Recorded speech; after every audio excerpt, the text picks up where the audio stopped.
Over the last 15 years, Simon and I have bought quite a few properties together. But not only have we bought a few properties and had some wins and some losses, but with our own money, we've tried a whole bunch of different stuff. So in today's episode, we actually talk about 8 of the different strategies that we've done, from simply buying and holding to more complicated Airbnb and subdivision and duplex strategies, as well as the most important lessons we've learned from that and what we're personally planning on doing moving forward. So I actually really enjoyed this one. It's like less of the philosophical stuff that we normally get into and more of the like rubber hitting the road tactical property investment strategies, as well as what we learned from each of the different steps as we went through this journey together. These days, there's just so many different strategies online. There's so many different ways to get financially free, and there's so much noise that creates this information overload, which leads to analysis paralysis. So what we try and do is bring a method to the madness, or put a method to the madness, and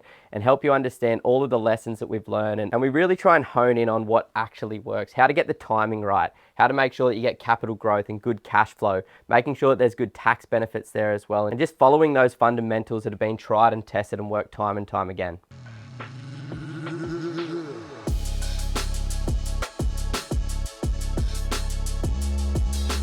So we have both tried a ridiculous amount of different investment strategies, and I was sort of saying off camera that I feel like I just tried them because I wanted to learn them, not so much because they were the right strategy for my own portfolio. Especially because some of them you did after already knowing better. Yeah, I'm like, what haven't I learned in the property industry, I suppose? And so it was like, okay, I guess I'm going to go put my own money into trying this one. I feel as though you must think I'm a broken record as well, because whilst I don't execute on it, every other week I'm coming into the office and telling you and Hayden about some idea that I've got about this new market or this new strategy or this new property, and it's just like, I want to do more, but sometimes less is more, and like you just got to sink into what works best, and can't wait to share that with everybody today. Yeah, like I suppose it's not even, it's such a personal preference property, or stocks or gold or crypto or business or a high paying job. It's like, I loved property and I loved learning about it and I loved executing it, because with the many of these strategies we'll talk about today, it's kind of like creating something from nothing. That's it. And it's fun. Like that creation is part of the reason like I'm here. Like I froth on that. As I've moved to a more vanilla strategy, like property for my own self is nowhere near as fun as it used to be, but it's much more profitable. And at the end of the day, doing something with investments is always better than doing nothing. Like burying your head in the sand isn't going to get you anywhere. Even the mistakes that we've made, or the cortisol or anxiety that we put on ourselves by just thinking about the strategies that you want to implement, it's still better than doing nothing, because at the end of the day, there's not many people whose savings rates can actually beat inflation and beat capital growth or beat asset growth in the stock market or crypto market. So you kind of got to do something, and it's like, we're human beings, you got to try and hopefully succeed. And a lot of the time people do, especially if you give yourself enough time. But if you don't succeed, there's a lesson learned. Oh, okay, maybe I don't go buy apartments anymore. Or maybe I steer away from, house and land packages in regional towns. Yeah, yes to both of them. I forgot that I'd done both of those things, and yes, I concur. Oh, great. But, like, investing's so much fun, and, like, a lot of the time it is very analytical. It's very, understanding the history, understanding those fundamentals, and making logical decisions. But there is that creative aspect. Big time. It's just, it is fun. And there's nothing better than going to work when you know why you're there. And hopefully, like, not for me always, but now there's purpose and passion and calling in my work. But before that, it was just like, I'm just going to go learn as much as I can and rinse every single dollar I can possibly make so that I can invest so that I can be financially free and living a life filled with choices sooner. And regardless of if you're like called to go to work every day or you're showing up to invest the money, both of them give you purpose and a big why for being there.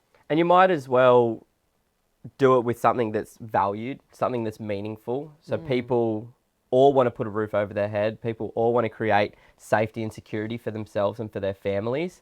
So it's more than just going out there to try and create wealth or try and, become financially free, whatever it might be. It's actually providing something that the world needs and values. I've spent a few nights in the past, like on beaches and stuff like that. And I'm like, being homeless would be so hard for me. I'm just such a like house cat. Yeah, Like I couldn't be homeless because I am such a creature comfort guy. The waxed up surfboard bag just doesn't cut it. Yeah, I mean, you've done it as well. Like it's cold and uncomfortable Wet. and it sucks and I don't sleep as good. So let's jump into it. Like, obviously, I think you've done 18 or 19 properties over the last 15 or 16 years now. Yeah. I've definitely tried all 8 of these strategies we're going to talk about today. And look, at the end of the day, we're not necessarily saying one's better than the other, but these are the lessons that we've learned. And this is how we like to invest now because, you know, from so much experience and now decades of doing this stuff, you start to figure out there's a method to the madness and there's a process that successful investors follow to generate better returns. There's a fair bit of madness in there as well. There's a fair bit of madness. So the 8 ideas are buying and holding, renovating, house and land, like basically building, house and granny flat, like an existing home and a brand new granny flat, brand new dual income, which is like a house with a granny flat built as one. Then there's the crazy stuff like the subdivisions, the duplex that you've just done, or like the Airbnbs that I've done. So talk me through your buy and hold, if you know what I mean, quickly. Yeah, so 2 of the properties that I bought align with this strategy, and this is my favorite strategy as well. So, just bought what I could afford at the time. So 2 properties, 1 suburb. People are probably going to jump in the comments being like, oh, you should diversify, although I did double my money in less than 4 years in both of these properties. So if the wheel ain't broke, don't fix it. But I went out there after studying the Australian property market, after studying the Brisbane property market, identified this little suburb called Margate that we love to invest in back in 2016, 17, 18, 19, 20, and bought them. And just my whole intention was just to buy and hold the land. So I was kind of in the back of my mind, and we had these discussions, I felt as though I was land banking. So I was just buying the highest quality piece of land that I could afford. And fortunately, there was a house on top of it that I could rent out in the meantime to help me pay for some of those interest repayments, which at the time when I bought them, being at 2.5%, I didn't really need to worry about much. But when they got up to the high 6%, that was it was costing me a little bit more money to hold them at that point in time. But, you know, big 600 square metre blocks, nice wide 15 metre frontages, quiet family friendly streets, less than 30 kilometres from the Brisbane CBD. One of them less than 2 kilometres as the crow flies from the water. The other one less than 3 kilometres as the crow flies from the water. Really nice area, kind of undervalued, up and coming. So I just went, bought them, worked with the local property manager to get them rented out. In fact, we actually got stuck in and did a few renovations, painting, landscaping, just to tidy up the house itself because it hadn't been maintained in a while. And then I just basically handed the keys over to the property managers, and I haven't been back to see them since. Yeah, it's been a while. I remember that blitz day, or those couple of days, and it like ended up coming up pretty good. I reckon we shoveled like 10 cube of mulch that day. Yeah. And then I remember the next day I woke up and I didn't have a mask on, and I'm no tradie, so I can't handle this sort of stuff. And I just got so sick, and then Mum was like, yeah, it's because there's all bugs and creatures it's good for anyone. in the mulch. And I'm just like shoveling it like a madman trying to get it done. And then I woke up the next day feeling like I'd had the biggest party the night before, but I hadn't even had a beer. I was just like, oh my God, this is rough. And I just realized I got bugs throughout my lungs and in my system. It was so disgusting. But anyway, the things that we do, right? And so the strategy of buying and holding is really the safe one that's worked for our parents and our grandparents forever. And it's just picking up good quality stuff at the right time and holding it. But then, you know, you went on to renovating, you know, and I'm not talking about just what we did, which is blitzing an entire property in a couple of days. Yeah. I'm talking about like a really decent reno, which was cosmetic, but also structural for you as well. And I think this is pretty common for a lot of people, that they want to go out there and, you know, flip a property or buy the worst house on the best street and then renovate it into something beautiful. You've done this many times. Crystal, our sister's done this many times. I did on my principal place of residence. And we've been forced to do it in stages because obviously I didn't have all the money to just do it straight away. Yeah. And in hindsight, had I been in the financial position, my opinion is it would have been a lot more strategic and a lot easier to Way just... worse product though, don't you reckon? If you just guessed everything you wanted to do up front versus think about it. Well, absolutely. It wouldn't have turned out the way that it did had if we renovated. But my thought was like, I wish I was in a position to just bulldoze and start from scratch, because I'm now almost, by the time I finish the renos, I'll be almost $400,000 into renovating it. It's about Stop renovating, bro. 350. I know it's enough, but it's never enough, right? The grass is always greener until you get settled with green it. grass, bro.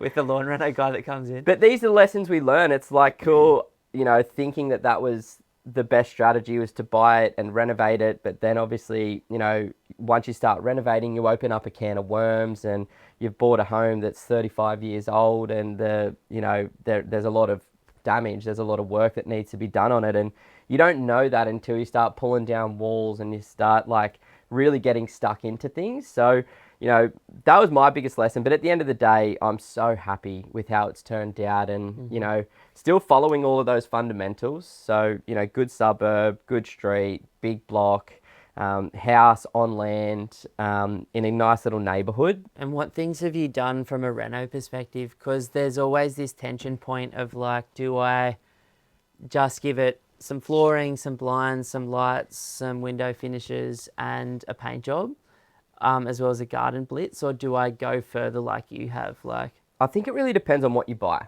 If you buy a brick and tile house where there's no internal load-bearing walls, then, you know, it's a lot easier to cosmetically upgrade the property because you're not having to put in structural beams. You know what it's like when you start getting involved with structural beams, when you're having to redo posts, when you're having to put in a ridiculous amount of retaining, when you're just having extra cash that doesn't necessarily translate to value. That's exactly right. And obviously those things require a lot of maintenance ongoing as well. So I like the flat block, brick and tile house, external load bearing walls. So then immediately I got in there and just ripped out all the internal walls basically, except for the bedrooms. They stayed where they were, but every other internal wall got ripped out. Wow. Every single bit of the flooring got ripped up. And essentially what we did was just opened up that floor plan and painted internally, redid some of the flooring, and moved into the property. I completely forgot how much you've actually done there. Oh yeah, everything. Like it's a lot, hey. It'd be nice to do a video where it's like the renovation explained with the before, the floor plan, the after, and like the walkthroughs, because I'd love to see that.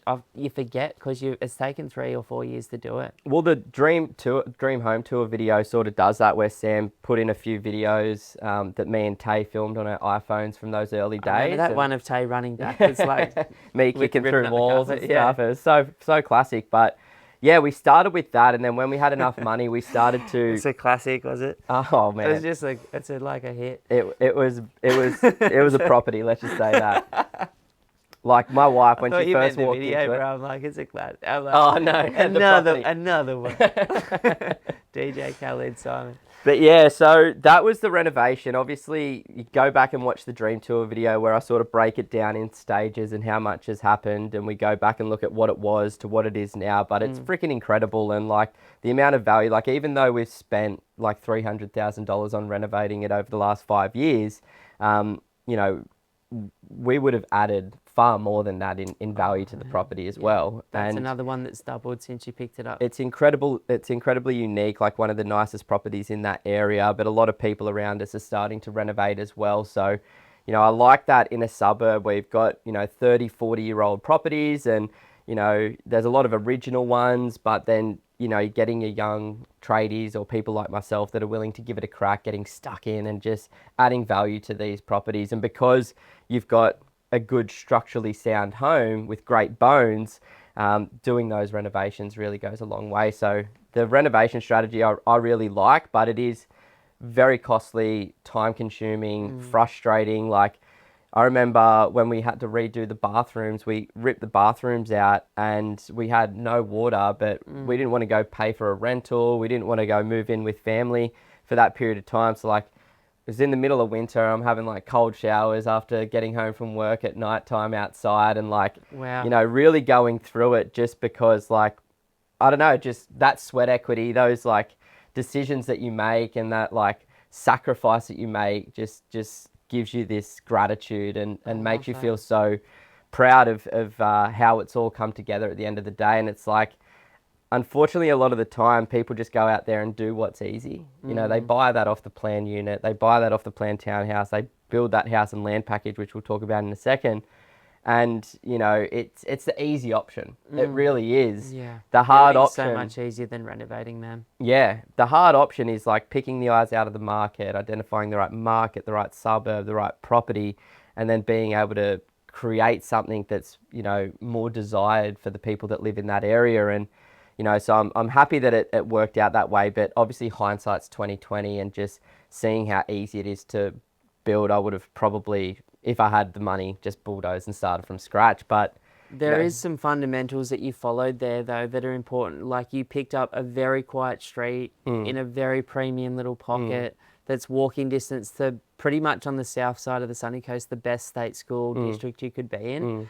And you're in a cul-de-sac, and it's an oversized block. And it's very, very private out the back too. So I think it's important to remember that if you're only going to do a couple of assets, do them well. That's it, exactly. So, you know, obviously we talk about, you know, buying house and land, and you've done that a heap of times. It's worked almost every time, but a couple of times it hasn't. So like 60% of the time it works every time, except when it doesn't.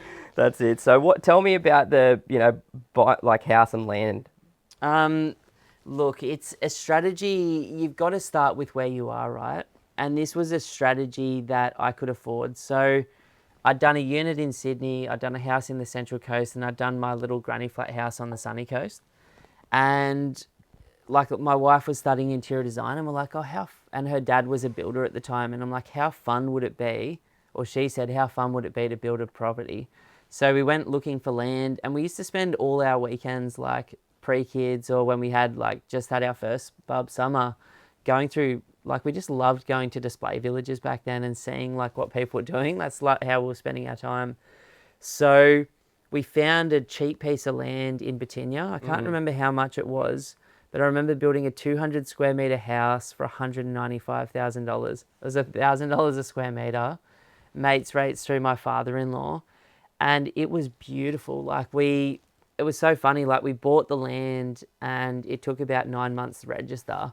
And every single afternoon we'd just drive down there and go through for a walk to see what was being done. Sort of like your dream area as well, because It was. the local beach is like the beach that we still to this day go surfing all the time. Like, I was out there this morning. Yeah, and we ended up building this home, and it was like our first taste of like, oh, like there's like, it was a jump. It was a big jump in our lifestyle, and we like filled the home with brand new furniture.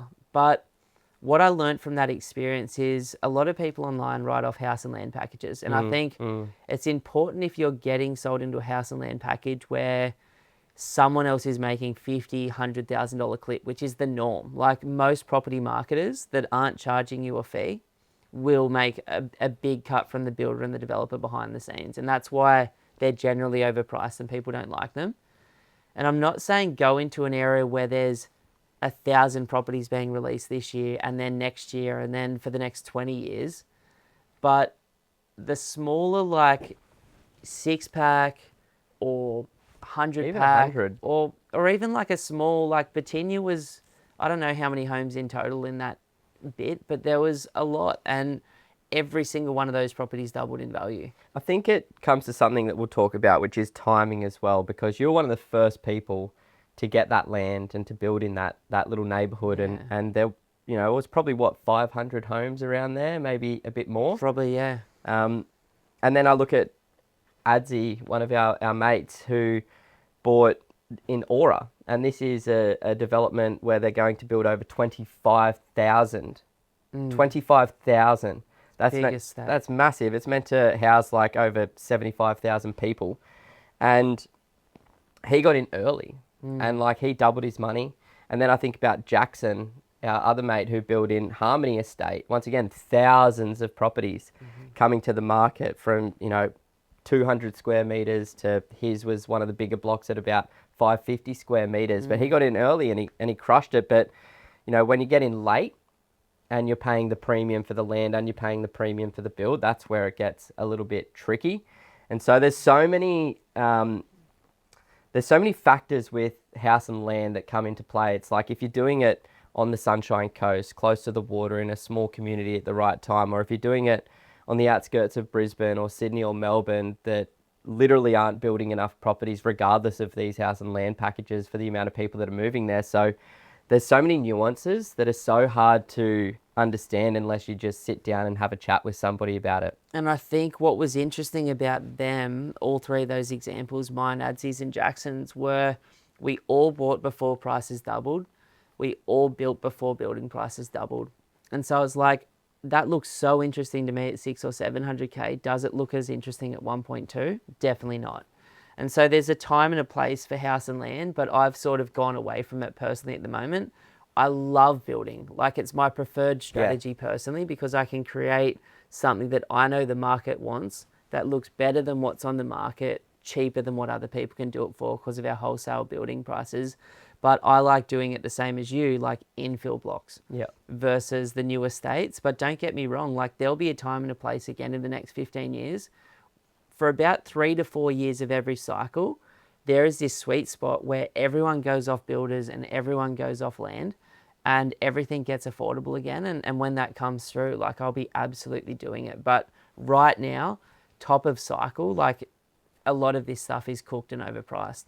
It's crazy. I was talking to some people the other day and we were looking at this piece of land in Morayfield, and you know, there's a couple of hundred properties being developed in this little estate because up there in North Brisbane, it used to be old farmland, but you got all these, you know, farmers or blokes that have been living there for 50 plus years that are now retiring and they're wanting to downsize. So they're selling off their acreage lots to developers. The developers are coming in and cutting them up. So it's not a big greenfield estate, but it's like a private developer comes in and cuts an acreage block into 20 or 50 or 100 or 200.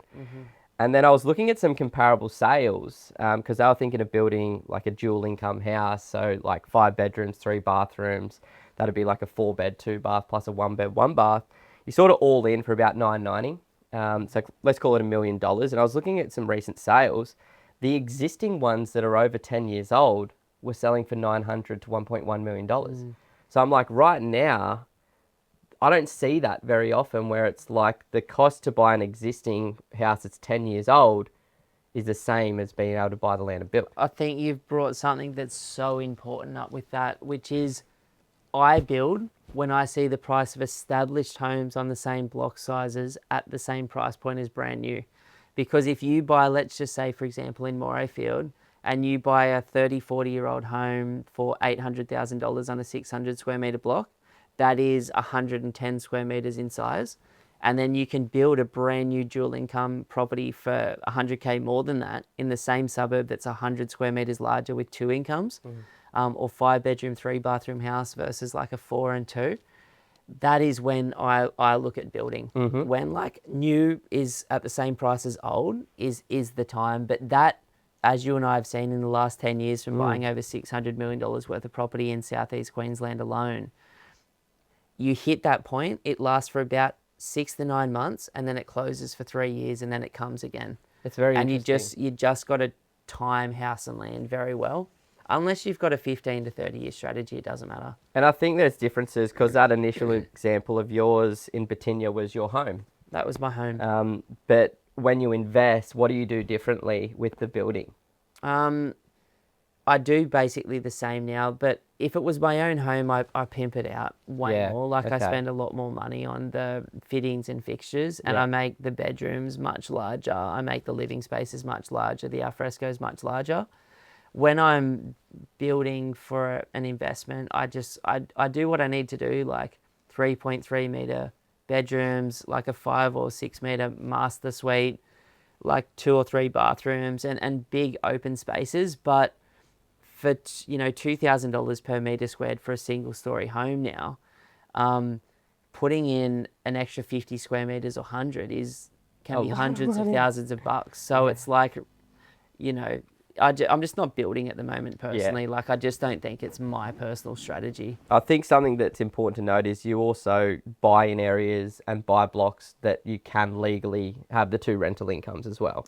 If I'm building, it's dual lock for sure. Yeah. Or it's one of the more advanced strategies, which we'll get on. So, jumping a few down, like, talk us through the duplexy concept, because you've just finished it. You've got one side getting renovated, one side up for rental at the moment. Yeah, like this, once again, like how many ways can you skin a cat with this type of strategy? It's like you can do, big duplexes where you're, buying a luxury piece of land in a luxury location, Mornington Peninsula, Bondi, Gold Coast, Goldie. Sunshine Coast, like primo locations, and you're seeing the most amazing duplexes being built. Millions of dollars on build costs. I'm not there yet. So mine was a much more basic entry level duplex that was quite, I would call it serendipitous, like right place at the right time. Yeah. So it was once again what I could afford.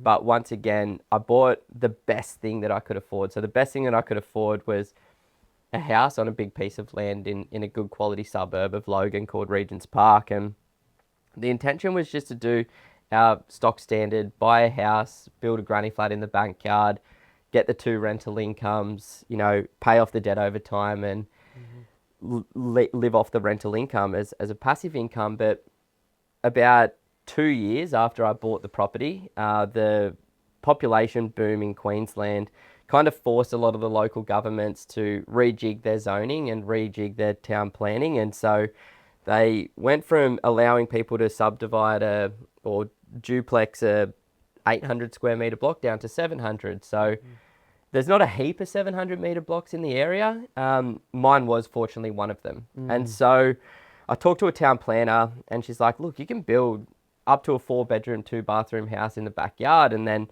once you build it, if you do it in accordance with what they're asking you to do, you can then actually strata title subdivide them. So I turned it into unit 1 and then unit 2. Okay. So a little bit different as well in that sense that it's not like, getting a new number in the street and a brand new property. So it's just the cheapest and most affordable way to do it. But Council contributions are way lower, and the only difference is, as you said, like the new owners, or you have a small strata, but if it's a duplex, you can set the strata to 0 per year. That's exactly what I've done as well. Yeah. Because there's no common property that needs to be looked after.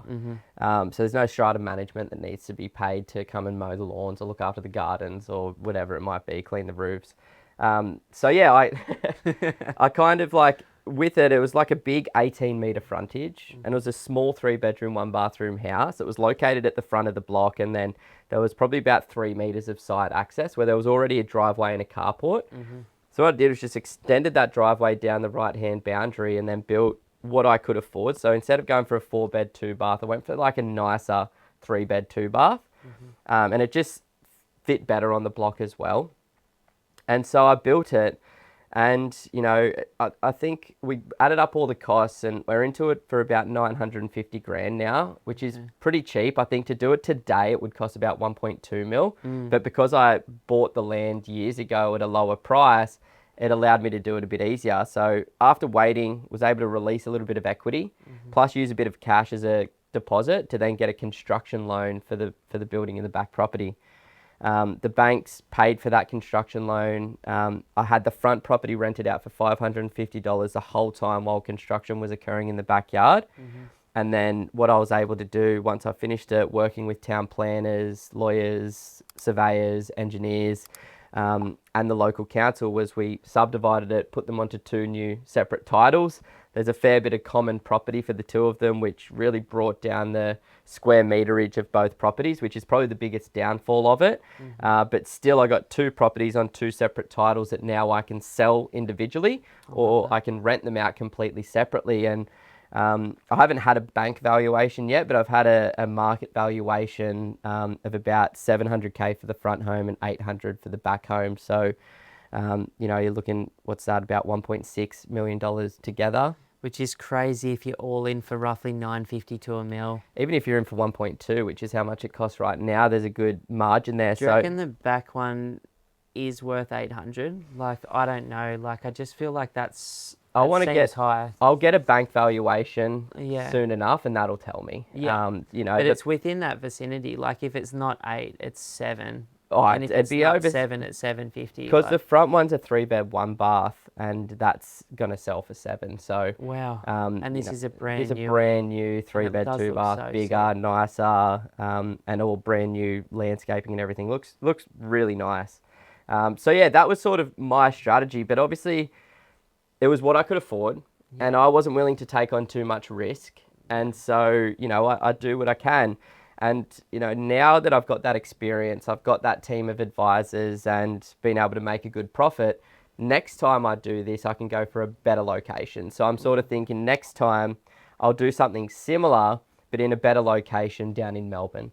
You know, so maybe going and getting something down on the southeast, or get something up in North Brisbane or southwest Melbourne, and you know, look at doing something down there as well, because they're a lot looser in Melbourne compared to Brisbane when it comes to subdividing and doing duplexes, because obviously there's over 5 million people that live there. Yeah, and all And the zoning's already changed, hey, for the population. that's it. It's just a bit more expensive to do it down there in the good locations as well, because it's Melbourne. Yeah. So yeah, that was sort of one of the funnest things that I've embarked on. Once again, it's, you know, not super easy, and it was more expensive than I expected. Like, you know, I think all the time as investors, we underset our expectations, and then it costs a little bit more. So you just got to wear that into the margins and just get, hey, that was my first one. Yeah, and you smashed it. Can't be perfect, you know. I know you've done it in a different way with your subdivision as well. So like, mine was sort of buying the existing house and then battle axing the block and putting in a new house in the backyard, whereas you did one differently back in the day, in Clontarf. You know, what's the alternative way to do this? The other way to do it, so the reason you do a duplex like you did is, as you said, way cheaper with the council, way shorter, because it's pretty much 6 months, yeah. The private certification piece was 1 month. yeah, like versus I got held up in council for 12 to 18 months. Like it takes longer to go through a full split of titles to be able to have and sell 2 separate things in that way. So basically what happened with mine is it was down there in Clontarf, just near the golf course and not far from the beach, in a really nice little pocket actually. And I'd been looking for a project, and on the 23rd of December, I saw the price of this 1,200 square meter block that already had, like, I could see that like the line was on the first picture. So like they were selling it as that. I assumed it already had 2 titles, which was a bad assumption, which cost me about $90,000 because I needed to cheap, like is do it? that. It's honestly expensive and time 90 consuming. grand. And it's cash too. You can't No, loan finance that. those things that you've got to pay like in rates and all that stuff. That's it. But yeah, like I saw the price drop 200K, and I'd been watching this thing for months and months and months. And Was there a house on it? it was vacant. Okay. So their intent had obviously been to buy it, but they'd either run out of money or got cold feet. And so I picked it up on like the 23rd of December for 600K, which looking back now, both of those pieces of land are worth 600 to 700 on their own. I at the time was really in a scared, anxious, frightened state. And so my intent was reduce risk, like, you know what I mean? Like I was just in a fear state. And so I basically went through the subdivision process, which I thought would take like a month, and it ended up taking me about 9 months. And then I sold one piece of land and kept the other. And then that sort of went on from the subdivision to like another strategy that I've done, which is the brand new dual income. And what I ended up building on that property was a 4-bedroom, 2-bathroom, 2-car garage home with a 2-bedroom, 1-bathroom, 1-car garage granny flat. Fast forward to today, I think all in, because I did the subdivision, I obviously got one side of the land way cheaper. And that was a huge, same as you, like you basically got the back piece of land for 100K instead of 400K, and that's where your margin is. But I ended up getting that for under 300K, building a monster property. Like it's a really, I think it's like almost 300 square meters of property. Like it was a big home, and I built that in the good old days for 340K. You know, like it wasn't that long ago that you could build for 1,200 to 1,400. And if that was to ever happen again, I would just build my ass off. Yeah, too right. I just didn't know what I didn't know. But fast forward to today, it's giving me 12 to 15 grand a year of tax benefits back. It's on a beautiful big piece of land close to the beach, walking distance to the golf course. It's renting for over $60,000 a year now, and it's doubled in value. And so like subdivisions can be cool, houses and granny flats can be cool, getting tax benefits can be great, but still the same thing, quiet street, big block, fundamentals. Just the strategy had a twist because I wanted to say I'd done a subdivision. Yeah, that's the thing a lot of the time. wanted Like to do it. you try these things and you're like, you hope that it works out in a way. And it's like, look, fortunately we've both succeeded with every single one of our investments, bar maybe one or two of yours. Yeah. And Maybe three. had have you not sold a lot of them as They well? all would have worked out by now. That's the thing. Time heals all wounds. Except maybe one or two of them. Maybe three. But it's like, knowing what we know now, I remember this time a few years ago, I was like wanting to do more. I just got cold feet, probably same, like anxious and stressed out. And like our default when we're in that state is to just do more. Yeah, take on more, because that's going to help, isn't it? It's like the more stressed you are and the more anxious you are, the more you think thinking about the future will appease that, and the more you try and control your life. Oh, And it's just it's the opposite of that. don't make long-term decisions based on short-term circumstances is like a like philosophy that I live by, because, we have those days, weeks, or for me, never it turns into a month. I normally nip it in the bud pretty quickly these days, but I start to try and control and I try and do more, and I'm like, oh, I'm going to sell all my properties. I'm going to go to the United States. I'm going to buy all of these cash flow properties, and, I'm going to have my passive income at an early stage of life, rah, rah, rah. And I'm talking to you and I'm talking to Maddie Stubbs, and I'm just like, and both of you are just like, dude, just stop, slow down, just keep what you've got. You've got a great portfolio in great locations.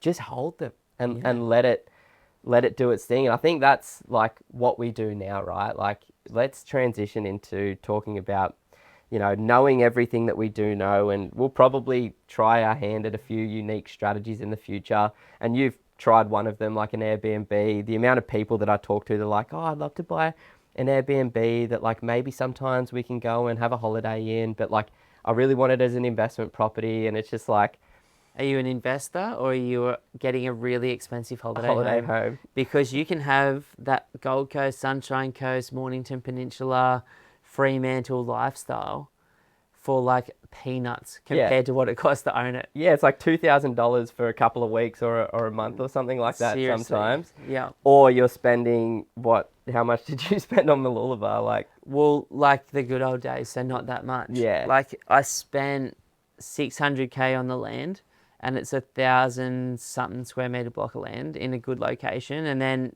the same thing, like I built a 3-bedroom home that's large with a pool, and a 2-bedroom granny flat with another pool, and it was still under 450K. it's crazy. So like the total cost on that was high. It was 1.1 mil.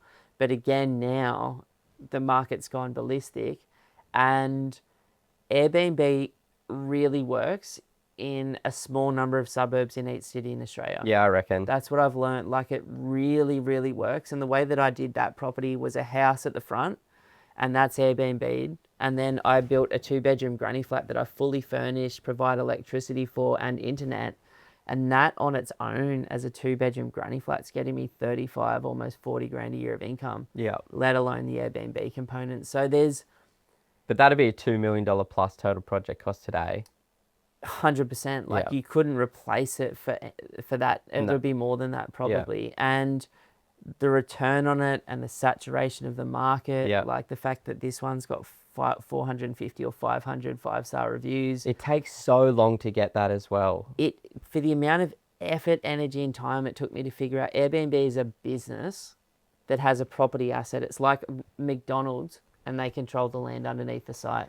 And your average management fee on a normal property is, in Queensland, somewhere between sort of 6 on the lowest end, 8 on sort of the higher end, where Airbnb, it's like 12 on the lower end, 15% on the higher end. So it's like, and once you factor in management's 20%. Management, cleaning, you've got to pay for everything, right? Like all of the utilities. Rates, water, insurances, and the insurances Wi-Fi, are through the roof. Electricity. It nets a little bit more than a normal property would, but I would never do Airbnb personally again. Nah. It was same thing as you know how you're just talking about the chat that you and Maddie been having about like, yeah, America might be on sale at some point in the next 2 years or so, 3 years. It would be nice to have 10 properties over there giving you 20 grand a year each. But that was my dream. So I started this Airbnb thing. I've done 2 or 3 of them now. Actually, I've done 2 of them and I had 4 properties that I was gonna, and then I ended up selling 3 of them because I'm like, this isn't the business I want to be in. But the wear and tear on your investment is so hectic, and people just genuinely don't give a shit about them. Well, that's what Maddie was saying about the American market, because you're buying, to get the yield, you've got to go to the affordable cities, and you go into affordable locations, and then you've got, low socioeconomic demographic tenants. And it's like, the vacancy rates are ridiculous because these guys have high turnover because they just stop paying rent. And then when you try and vacate them or evict them from the property, they just tear down walls and, completely destroy the property. Yeah. And then so you're up for $5,000 in maintenance after every single occupancy. And then it takes you 2 weeks, 3 weeks to do the reno. Then it takes you another 2-3 weeks to find the next tenant. And then it's like every single year this was happening. And it's just like, it was just so costly and such a ball ache, and it eats into those margins because the margins are small. The margins work on paper, but with all of that stuff factored in, net, let alone your time, it's just... and stress. I realized that for a while I wanted to have 150, 200 grand a year of passive income from my Airbnb properties and have a business there, just in case like I didn't want to do this anymore, basically. And then I'm like, this is just such a fucking ball ache and massive waste of my time. And so I just let it go. Yeah. And now I've got one of them, and I pay my mum a couple of $100 a week to look after it, and I'm so grateful she does. And it, it's awesome and it's working well. Oh, it's sick. But yeah, like that's not my thing. No, because what works is everything else that we do, and that's what you lean into. Once you figure out what works, you just lean into it. And then knowing that, in the future something may change, and you got to roll with that and make the necessary adjustments to the portfolio or your strategy moving forward. Which is a perfect segue. Yeah, which is a perfect segue. What were you going to say? I was going to say, which is a perfect example of my duplex. It's like the intention that I had, there was a change. And like, rather than undercapitalizing on that land and just building a 2-bed, 1-bath and keeping it on the same title, I decided to, maximize the potential of that piece of land. And you went through, let's call it 12 months of thinking about it and a little bit of pain. Although for me and you, it's fun. Yeah, I love it. New lessons, new skills. But by going through that little bit of pain, you probably picked up an extra 300K that you weren't gonna. Which is like, why the hell wouldn't you? Like, I know there's a lot of ballers out there, but like, we only take on a couple of clients a week for this business. It's not some like monster buyers agency that's just like rinsing and repeating 100 clients a month type thing. Like, it's a really bespoke, custom, one-on-one experience where you get like too much love probably. Probably by the end of it, it's like, stop calling us. but yeah, like, I feel that's life-changing money for you and your family. What you've just given yourself, because life-changing money for anyone. You'll take that 300K, and over the next 30 years, you'll turn into 3 mil. That's when I started to get this. And I started to learn about leverage. Everyone's like, why do you sell so many properties? Because I can't save a deposit. So let's say I started with 1 and it was 300, and then I sold it for 415. 2. And then I sold those 2, 4. And it's like, there's obviously so many different ways, but talking about the big picture strategic thing, the reason I now invest is the original reason I started. Financial peace, security, and freedom in the future, which is a nice idea, but I invest for leverage, and I invest to make money above inflation that will create choices in my life for the future. And so I had this idea for literally most of the last 10 years that I'd buy these assets, I'd own them outright, and I'd have 200K a year coming in. And I did achieve that, and now I'm in a heap of debt again because I've just bought a new place. And so I don't have any passive income, or not much of it anymore. But what I can say is, like, I've learnt the lesson that owning $3 million worth of property outright and having 150K a year worth of income is a shocking return on 3 mil. There's so many ways you can do it without the pain. And so I'm in property to put down deposits, to use some of the things that we'll talk about in a moment, to get as much leverage as possible and to rinse a market while taking on the lowest amount of risk and stress I can to get to where I want to be in the future, which is like, I love what we do every single day. And you you couldn't even consider, couldn't even fathom, couldn't even, there's no way you could have predicted that, like, or could have done what you want to do now when you got started. And that's the same as me. It's like, so people have these illusions of like, oh, I want to be a property developer. I want to buy commercial real estate. I want to buy Airbnbs. I want to own 10 properties.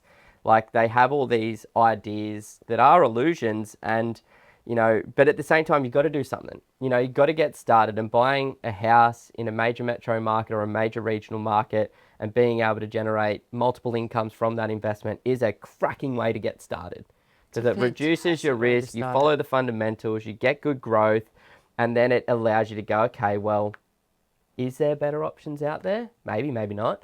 But by being in there and doing the thing, it gives you the capacity to look at other opportunities as well. 80% of professional developers in Australia over a 30-year period go bankrupt. There you go.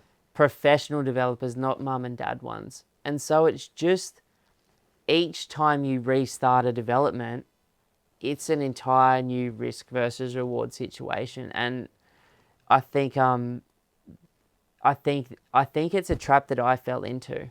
I think I wanted to learn so much about property and do it because I was so bored in my job and I didn't have the purpose in my career yet, or the calling of like just wanting to help every single person I possibly can help for the rest of my life.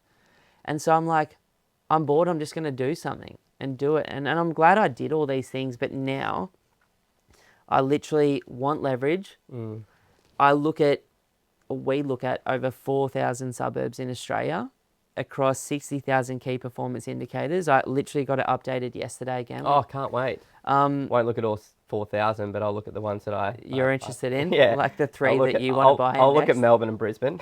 And the data doesn't change month to month, as you know, like not much. But yeah, like I'll look at the 10-year growth rates and I'll go, wow, like these suburbs in Melbourne have averaged 9.5% a year for 50 years. And in the last 10 years, some of the ones that we're looking at now in the last 8 have done 3 or 4%. And I'm like, well, that's statistically interesting. What else is going on? And then I look at the context of the bigger picture. It's like, where are we in the 18.6 year cycle? And if people haven't heard us talk about that, I just did like a full whiteboard session on YouTube about that the other day, like the 18.6 year cycle explained. Got 2 books up there if you want to dive a bit deeper. This isn't stuff that I'm not that clever. Like, I just read a couple of great books, like The Secret Life of Real Estate and Banking and The Secret Wealth Advantage. Oh yeah, just those 2 books. And a few more. It's been humble. And then capital growth. You and I do metro. Yeah. Major regional. We do houses. This isn't just for capital growth. This is for reducing risk. It's all risk reduction. That's it as well. Like, understanding where that particular market and suburb is over the last 10 years gives us a snapshot as to where it's at in the greater 18.6 year real estate cycle. And if you understand how Australia performs within that, you can sort of allocate your investments into the right markets. So you're not buying at the top. You want to be buying anywhere between sort of 6 and 9 o'clock on the property clock if you are in a position to do so. And there's really only a couple of markets in Australia that appear to be there right now. Yeah, like Darwin's one that looks fantastic. Darwin's on a tear. Wait till we do the next monthly market update. Yeah. I know, it's good on everybody who bought up there. Me and Crystal were talking about it at the end of 2023, being like, little old Darwin, it's going to go. It's just, when we looked at it, it had done less than 1% per year for 10 years and it had a history of doing 8% for 50. It's getting blown up by one property investment company right now, a buyer's agent that does 150. It's not real what's happening in Darwin. It's speculation, but that's fine. Like, it'll still go up 50% in the next 3 years. We don't go to Darwin for our clients or for our own personal investments because it's just too small. Melbourne, Sydney, Brisbane, Wollongong, Newcastle, Sunshine Coast, Gold Coast, maybe Mornington, Geelong, maybe Bendigo, Ballarat. Yep. Safe. East Coast stuff where 75 to 82% of Australia's future job, income, population and infrastructure growth is going to occur. Yeah, because when things get hard, and that swings around every 7 to 10 years, that's what history says, and that's what the 18-year real estate cycle tells us. Every 7 to 10 years there is a correction. Sometimes it's going to impact stocks more than it is property. Other times it's going to impact stocks and property and employment rates and things like that. But, you know, yes, we want capital growth because I want to beat the national average every single year. Yeah. You know, I'm not here to get an average or below average return. I want an above average return. So it absolutely is following the history as to what works, but it's also reducing the risk so that when times do get tough, I can still have a tenant, or if I have to sell, there's going to be somebody that wants to buy that property off me. I love that. Like, one of my most common debates or arguments that I'll have with people, just to like help them logically get it, you wouldn't, if you had $1 million cash and CBA was offering you 5% and Westpac was offering you 3%, and they were both just as stable, what world exists where you wouldn't fucking go for the 5%? But, and with stocks, we spend so much time looking at the best ETF, sorry, and the best research. And then with property, it's just like, oh, like Perth just doubled in 3 years. I'm going to buy there. It's going to double again in the next 3. Or gold just did 45% last year, but I'm not looking at the times that it's dropped 50% after this happens. And so it's like this recency bias that we have as investors. And I think the biggest thing that we help people with is learn to see through the noise and just look at data with a historical perspective so that we can't predict the future, but we can remember the past as we're trying to invest. That's it. I like cash flow. Yep. I could only put down 2.5 to 5% cash deposits on my first 3 properties. And me too. And that was at a time when they'd let you do that after the GFC, when they were stimulating the economy or coming out of COVID for a little bit. But that's I not didn't a mind real... after the Royal Banking Commission, they still let it happen. They still let it happen. So there you go. It's like a lender wanted some business, right? A good mortgage broker goes a long way at the beginning of your journey. The way to get good cash flow is buy cheaper properties, Yep. get markets with good yields, Yep. put down bigger cash deposits, get offset accounts, but there's no silver bullet. Alternatively, do a duplex, do a granny flat, do a dual lock. And I think that depends on where you're at, right? Like a lot of first timers, you know, we got these lovely clients that have just got started with us and they're going to buy a property down in Melbourne, and we're looking at, you know, some of the older 3-bedroom, 1-bathroom houses on a bigger block of land. And they understand that fundamentally that is the better investment and that's likely to be worth more in the future. But the other thing is it's an older, higher maintenance property that's further away from the CBD, and it's not yielding as much cash flow. And these guys are young. They've got a 2-year-old daughter and they're wanting to try for a second. So, you know, his partner's, she's only working part-time but about to go back to no income. So they're like, where we're at right now is like, yes, I know ourselves in 20 years is going to regret not buying that house, but at the same time, we've got to pay the bills today. Yeah. So they're like, well, let's go 15 kilometers closer to the city. Let's reduce the land size by about 300 square meters from 600 to 300. And instead of a 3-bed, 1-bath, let's go for a 4-bed, 2-bath, and it's going to cost you the same amount of money. Interesting. And it's like, it's going to yield an extra $50 to $100 per week in cash flow. Plus it's brand new, probably. Plus very, very new, or like 10 years old maximum. And so they're getting a little bit of depreciation on top of that. And it's like what they lose in land size, they gain in proximity to the CBD and being surrounded by more affluent people. So it's like, you know, there's so many different ways to get that cash flow as well. And it's like, it's not just doing duplexes and building granny flats. It's like, you know, identifying where you're at right now, what's more important. And then the other end of the spectrum is we work with people that are earning a ridiculous household income and they're paying an exorbitant amount of tax. And they're like, well, I kind of want to get something where I know the land's going to be more valued and it's going to increase more in the future. And it's going to cost me more to hold, but that negative gearing is going to help offset some of our taxable income. So it's like every single person is different, and you've just got to have the capacity or have the team to be able to look at that situation and go, well, here's all the options, but based on your financial position and your stage of life, maybe this is the best option for you right now. I love that. Like, you know, I keep laughing about this because I want it all. Not because I want it all. I want it all with my investments because I know I can get it. Mm. And if you're patient and you know where to look, you can get the timing loosely right. Long term, absolutely. Short term, Very difficult. we're pretty good at picking it. Yeah, But then you get these mid cycles and end of cycle crashes, and it de-rattles things for a while. But, and then capital growth, and then cash flow, and then tax benefits, and then following the fundamentals. And I'm just going to start talking more and more and more about the fundamentals like we used to a few years ago, because the world of property is splitting, and there is places that have cranked and strategies that have cranked, and there's places that have done really poorly and strategies that have done really poorly. And I want to make sure that people, as they engage in this content with us and go through this journey, within 3 months, 6 months, 12 months, become professional level. Like one of the guys that I was catching up, Jake, the other day, I was sort of seeing if he might want to come in and work with us. Jake was at the Olympics. He was world class in one area. You and I, and like the people that we help, you can become world class in property. Like in terms of just obsessing about one thing for a while. And my goal now for our podcast and videos is that if people come on a journey for us for a couple of years, and sometimes we'll be coming in talking a whole lot of rubbish, and other times there'll be like lots of little gold nuggets. This is our passion, guys. We're going to talk about what we want to talk about sometimes. Yeah, but I promise you that if you come on this journey, that like my intent is to help you become world class at this thing, so you can set up your kids, so that you can set up your families, so that you can set up your grandchildren, and that you can have choices 15, 20, 25 years, further, without just having to work in a not everyone's like blessed enough or lucky enough right now, like I wasn't until I was 30, to find a passion at work. I was finding skills, I was making money, I was investing, but I hadn't found it. Like I didn't realize that the only way I would find it would be to focus on helping others. And then how you do that is everything that you do. There's an old saying, how you do anything is how you do everything. And you can do things the wrong way.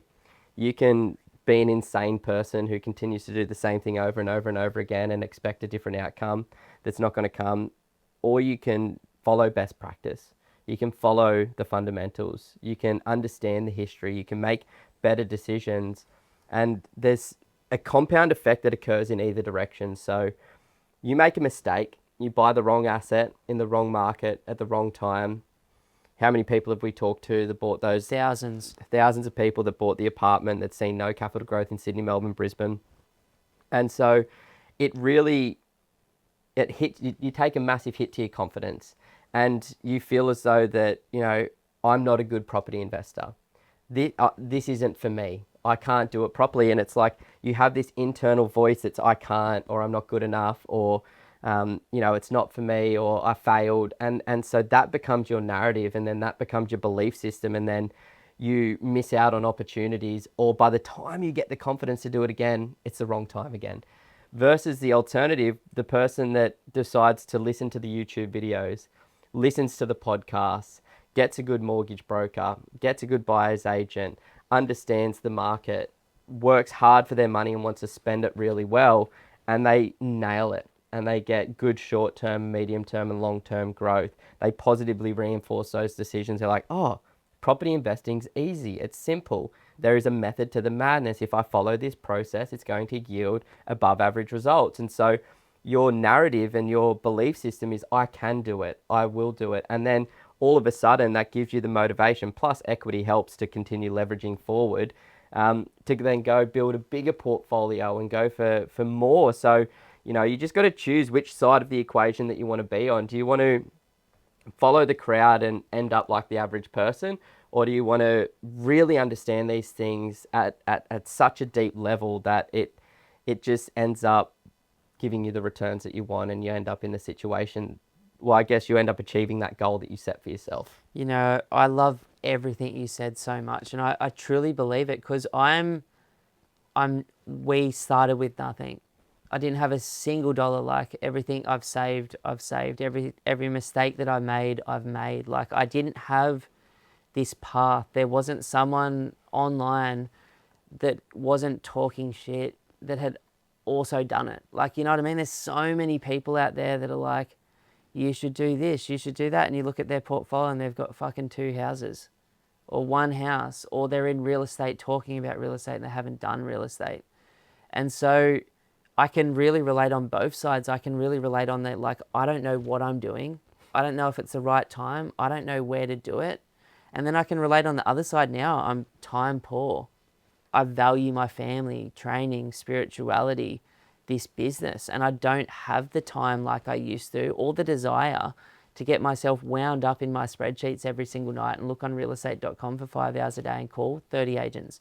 So I use my sister, who's one of our lead buyers agents with me, to buy for me. Like, even like, I'm looking to buy at the moment. I just got pre-approved for 1.2 mil in my super, which is sick, finally. Hell yeah, bro. So I've been working on that for a little bit in the background. Ages, to be honest. Yeah, they lost one of my forms, and I found out like 6 weeks after. No. Whatever. Okay. Yep. Stuff happens, but now I'm about to put myself back on the board.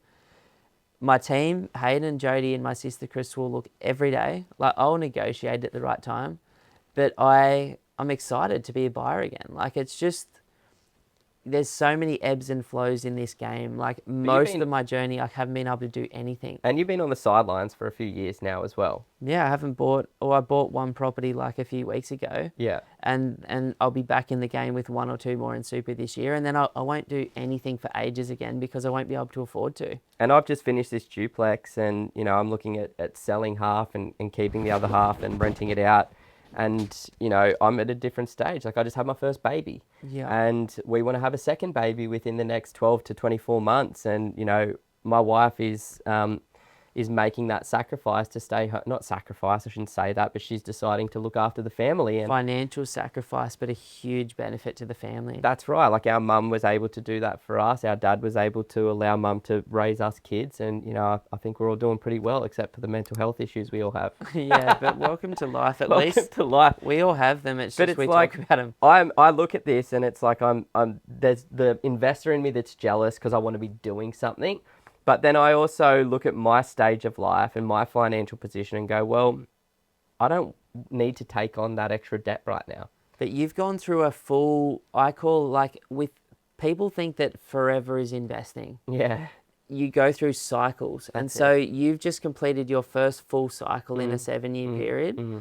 And now taking action right now would be dangerous until you have a crystal clear plan and strategy for the next cycle you want to go.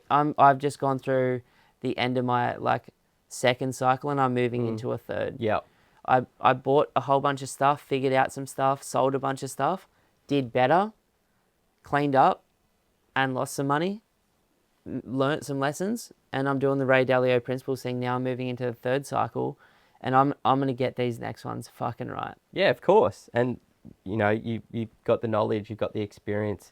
We now have the know-how, so it's easy to do that. But, there's always that feeling. And, I'm seeing some of these suburbs and some of these properties that we're buying at the moment, and I think it's insane that they're so affordable in such good quality locations at the moment. But, it's just, I know it's a long podcast to talk about how we invest now, but it's just if everyone just focused on those few things, the timing, the capital growth, the cash flow, the tax benefits, the fundamentals, you will end up achieving your goals as an investor, and you will improve your financial position, and you will give yourself and your family more freedom in the future.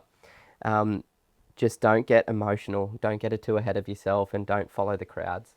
I love it, man. I've really enjoyed this one with you today. It's been great. G'day guys, my name's Ben and I'm the director here at Pumped on Property, and I just want to say a massive thank you for watching our content today. Now, if you're thinking about buying an investment property in the next 3 to 12 months, then the team and I would love to offer you a one-on-one strategy session. In that session, we can talk about exactly where you are right now, where you'd like to be longer term, and we can deeply educate you on the Australian market. And then you can take that information and go and absolutely smash it on your own, or potentially become one of the small number of clients that we work with each week. To book your session, all you have to do is go to www.pumpedonproperty.com and click that book your free strategy session button. But either way, we wish you all the best on your journey as an investor to financial freedom.